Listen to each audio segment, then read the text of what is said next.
Welcome to a special edition of Takeaway Chinese. In this bite-sized episode, we focus on one Chinese word, making it quick and easy for you to learn and use.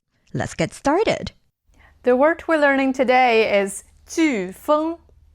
飓风, hurricane. Here are two examples. 飓风要来了. A hurricane is coming. 飓风要来了. 飓风要来了. 飓风导致了停电. The hurricane caused a power outage.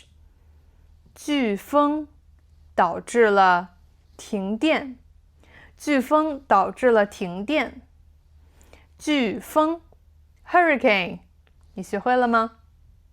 If you enjoyed this extra segment and want to catch the video version, just search for Takeaway Chinese on Facebook or YouTube. We'd love to hear your thoughts, so drop us a comment and let us know how you like our new edition. See you next time.